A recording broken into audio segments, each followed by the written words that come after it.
Hello everyone, I am Pinky and welcome you all on my YouTube channel Happy Learning. My channel name is this Happy Learning. So this is my channel name and I am starting this channel today and because my passion is in teaching and I love teaching. So that is why I started this channel and that is my first video on YouTube. और इस channel पर आपको different different kind of content देखने को मिलेगा. I will provide content related to competitive exams as well as for the school students also. If there will be any kind of mistakes in this video, so please cooperate with me and ignore that. सो आज मैंने first topic verb का लिया है जो advance verb है.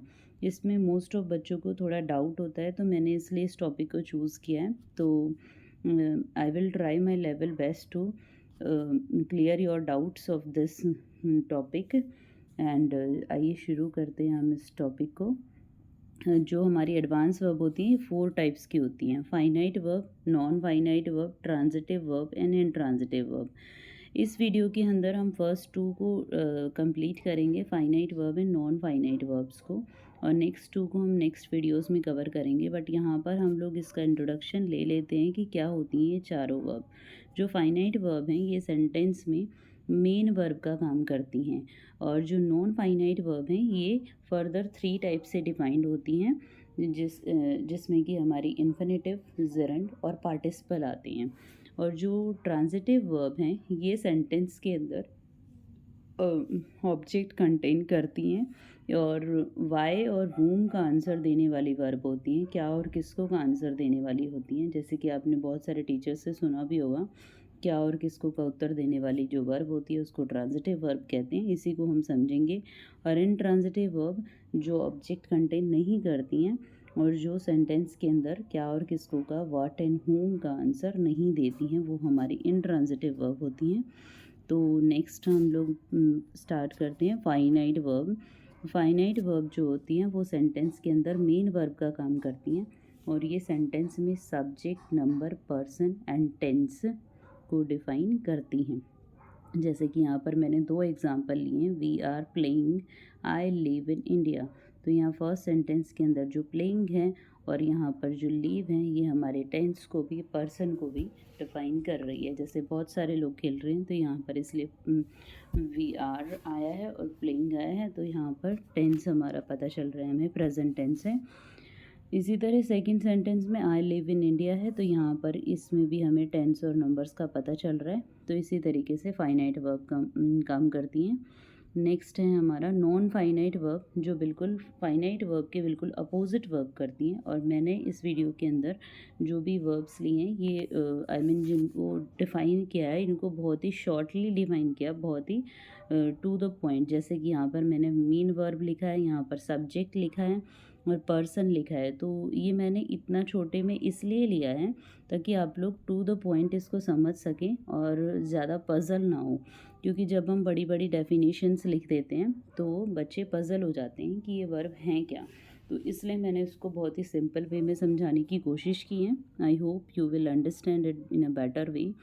और जो non finite verb हम करने जा रहे थे, तो नॉन फाइनाइट वर्ब होती क्या हैं, ये फाइनाइट वर्ब से बिल्कुल अपोजिट होती हैं. अपोजिट इसको क्यों कहा गया है, क्योंकि ये जो नॉन फाइनाइट वर्ब होती हैं ये हमारे सेंटेंस के अंदर टेंस को भी नहीं दिखाती हैं और पर्सन को भी नहीं दिखाती हैं और नंबर को भी नहीं दिखाती हैं. ठीक है, तो इसलिए इसको अपोजिट बोला है फाइनाइट वर्ब की. और जो हमारी नॉन फाइनाइट वर्ब है, और इसकी डेफिनेशन से हमें एज सच कोई लेना देना नहीं है क्योंकि हमारे कॉम्पिटिटिव एग्ज़ाम्स में नॉन फाइनाइट की या फाइनाइट की डेफिनेशन तो नहीं आती है एज सच. फिर भी हम इसको समझ लेते हैं क्योंकि समझने के लिए हमें बेस पता होना चाहिए. जब आपको बेस समझ आ जाएगा तो आप इजीली क्वेश्चन को टैकल कर पाएंगे.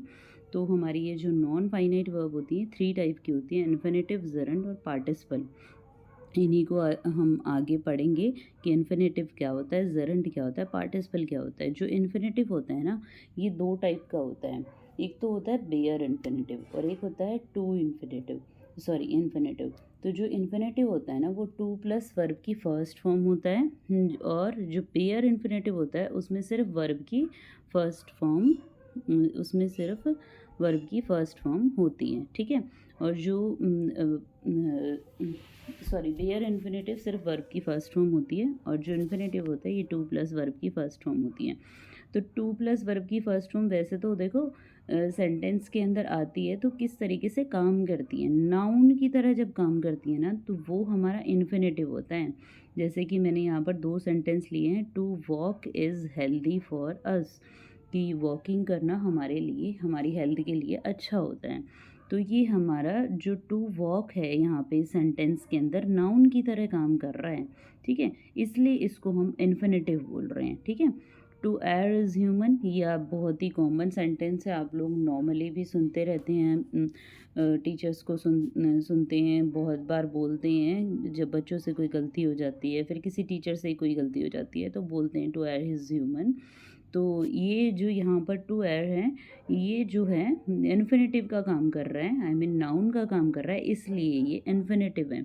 तो जब भी आपको इन्फिनेटिव वर्ड बोला जा रहा है ना तो आपकी माइंड में सीधा ही आना चाहिए कि टू प्लस वर्ब की फर्स्ट फॉर्म जब काम करती है नाउन का तो वो हमारा इन्फिनेटिव होता है, ठीक है।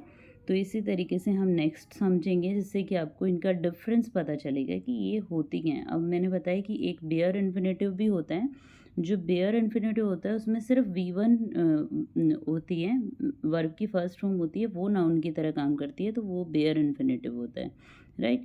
तो नेक्स्ट है हमारा जिरन।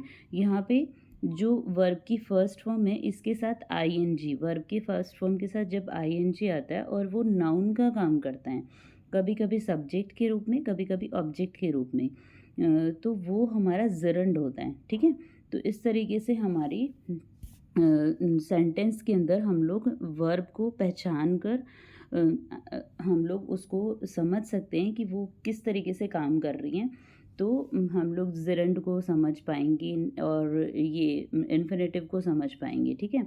तो यहाँ पर है नेक्स्ट हमने एक एग्जांपल लिया है, स्विमिंग इज़ गुड एक्सरसाइज। ये भी आपने देखा होगा अपनी प्रैक्टिस सेट्स में भी होता है, बहुत सारी बुक्स में भी होता है, ये swimming is good for good exercise.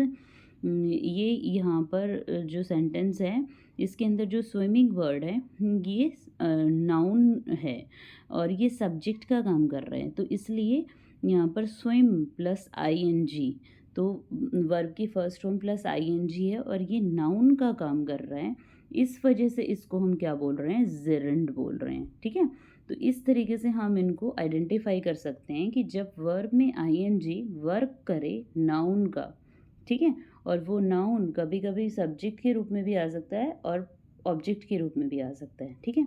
जैसे कि यहाँ पर नेक्स्ट सेंटेंस है, आई लव ईटिंग, मुझे चॉकलेट्स खाना बहुत पसंद है। तो यहाँ पर जो ईटिंग है ये देखो ईट वर्ब होती है ना यहाँ पर, बट यहाँ पर देखो यहाँ लव मेन वर्ब है और लव जो मेन वर्ब है उसका ऑब्जेक्ट के रूप में काम कर रहा है ईट, ठीक है। और ईट के आगे आईएनजी लग गया तो वो क्या है, हमारा क्या बन गया, जिरंड बन गया, ठीक है। तो इस तरीके से हम लोग डिफाइन कर सकते हैं जिरंड को समझ सकते हैं। मेन थिंग जिरंड की क्या होती है, जब वर्ब में आईएनजी नाउन का काम करे और सब्जेक्ट या ऑब्जेक्ट का काम करे उसको हम जिरंड बोलते हैं, ठीक है। नेक्स्ट है हमारा पार्टिसिपल। जो हमारे पार्टिसिपल होते हैं ये भी फर्दर 3 टाइप्स में होते हैं, प्रेजेंट पार्टिसिपल, पास्ट पार्टिसिपल और परफेक्ट पार्टिसिपल, ठीक है। तो जब वर्ब में आईएनजी, यहाँ पे जो हमारे पार्टिसिपल है ना इसके अंदर आपको सिंपल सी एक बात समझने की कोशिश करनी है, जितने भी पार्टिसिपल है ये एडजेक्टिव का काम करते हैं, ठीक है। जैसे कि अभी तक हमने इन्फिनेटिव और जिरंड को समझा था, वो नाउन का काम कर रहे थे दोनों, और ये जितने भी पार्टिसिपल हैं ये एडजेक्टिव का काम करेंगे सेंटेंस में। तो एडजेक्टिव क्या होता है सेंटेंस के अंदर, जो नाउन को क्वालिफाई करता है, जो नाउन को डिफाइन करता है वो एडजेक्टिव होता है।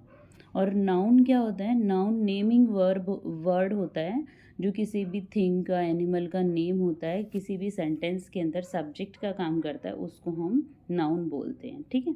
तो जो पार्टिसिपल है वो एडजेक्टिव का काम करते हैं। यहाँ पे हमने फर्स्ट लिया है प्रेजेंट पार्टिसिपल। तो प्रेजेंट पार्टिसिपल प्रेजेंट टेंस का होगा, इसलिए यहाँ पर V1 प्लस ING जब काम करे एडजेक्टिव का तो उसको हम बोलते हैं प्रेजेंट पार्टिसिपल। तो यहाँ पे मैंने एक सेंटेंस लिया है, आई एम वॉकिंग। तो यहाँ पर वॉकिंग जो है वो एडजेक्टिव का काम कर रहे हैं, बट यहाँ पे आपको वॉकिंग क्या दिखाई दे रहा होगा, ऑब्जेक्ट दिखाई दे रहा होगा, है ना। तो बट यहाँ पे ध्यान से समझो, सब्जेक्ट कौन है, आई है ना। और जो आई है ये हमारा क्या कर रहा है, आई कौन, मैं। आई मीन्स मैं क्या कर रही हूँ, वॉकिंग कर रही हूँ। तो आई को मीन्स नाउन को कौन डिफाइन करता है, एडजेक्टिव डिफाइन करता है। तो इसलिए यहाँ पर जो ये वॉकिंग है वो प्रेजेंट पार्टिसिपल है, ठीक है। इसी तरीके से नेक्स्ट है हमारा पास्ट पार्टिसिपल। पास्ट पार्टिसिपल के अंदर वर्ब की थर्ड फॉर्म एडजेक्टिव का काम करती है। वर्ब की थर्ड फॉर्म किसका काम करती है, एडजेक्टिव का काम करती है। जैसे कि मैंने यहाँ पे एक सेंटेंस लिया है, spoken words can not be revoked. कि जो ये आपने अपने बड़ों से भी सुना होगा कि जो शब्द हमारे मुंह से निकल जाते हैं वो कभी वापस नहीं आते हैं। तो ये एक बहुत ही अच्छी सेइंग है, बहुत ही अच्छी इडियम है कि जो स्पोकन वर्ड्स है वो कभी भी वापस नहीं आते हैं। इसलिए हमें सोच समझ के बोलना चाहिए, किसी भी इंसान को हर्ट ना हो ऐसा कुछ बोलना चाहिए। अदरवाइज़ हमें मतलब किसी को हर्ट होने वाले शब्द नहीं बोलने चाहिए। तो spoken words can not be revoked. तो यहाँ पे जो ये स्पोकन है ना, ये स्पीक की थर्ड फॉर्म है जो एडजेक्टिव का काम कर रही है। किसका एडजेक्टिव है, वर्ड का। और वर्ड का मतलब क्या है यहाँ पर, कि ये नाउन की तरह काम कर रहा है इस सेंटेंस के अंदर। और इस वजह से ये जो स्पोकन है इसका एडजेक्टिव बन गया है, और इसीलिए ये हमारा क्या बना, पास्ट पार्टिसिपल बन गया। तो इस तरीके से हम पास्ट पार्टिसिपल को समझ सकते हैं कि जब वर्ब की थर्ड फॉर्म काम करे एडजेक्टिव का। पहली तो बात हमें यहीं पर समझ लेनी कि जो पार्टिसिपल हैं वो हमारे सारे ही एडजेक्टिव होते हैं। क्या होते हैं, एडजेक्टिव होते हैं। नेक्स्ट है हमारा परफेक्ट पार्टिसिपल। परफेक्ट पार्टिसिपल में हैविंग प्लस V3, जब V3 मीन्स वर्ब की थर्ड फॉर्म जब काम करे एडजेक्टिव का तो वो हमारा क्या होता है, परफेक्ट पार्टिसिपल। क्या होता है वो, परफेक्ट पार्टिसिपल। यहाँ पे मैंने एक एग्जांपल लिया है, having rested they started their journey again. Means उन्होंने रेस्ट कर लिया है, अब वो उन्होंने फिर से अपनी जर्नी को स्टार्ट किया, ठीक है। तो रेस्ट कर चुके थे, अब वो अपनी जर्नी को दोबारा स्टार्ट करते हैं, ठीक है। तो इस तरीके से हम देख रहे हैं यहाँ पर जो हैविंग प्लस V3 वर्ब की थर्ड फॉर्म आई है, और ये किसका काम कर रही है, एडजेक्टिव का काम कर रही है, ठीक है। तो इस तरीके से, और कैसे समझा हमने कि हैविंग रेस्टेड एडजेक्टिव है, क्योंकि यहाँ पर जो ये दे है ना, ये यहाँ पर प्रोनाउन है जो यही हमारा काम कर रहा है सब्जेक्ट का, कि कौन किन के बारे में बात कर रही है, हैविंग रेस्टेड, किसने रेस्ट कर लिया है। जैसे हम कई बार कहते हैं ना अपनी कलीग को या फिर किसी को भी, घर में बोलते हैं मम्मी को कि mummy have some rest. Means अगर आप इंग्लिश लैंग्वेज यूज़ करते हो घर में तब बोलते हैं बच्चे हैव रेस्ट। तो इस तरीके से हम लोग समझ सकते हैं कि जो हैविंग रेस्ट है, तो हैविंग रेस्टेड है, ये हमारा एडजेक्टिव की तरह काम कर रहा है। और कौन से नाउन या प्रोनाउन को डिफाइन करता है ना, एडजेक्टिव। तो यहाँ पर दे जो है इसको डिफाइन कर रहा है, इसलिए ये एडजेक्टिव है, ठीक है।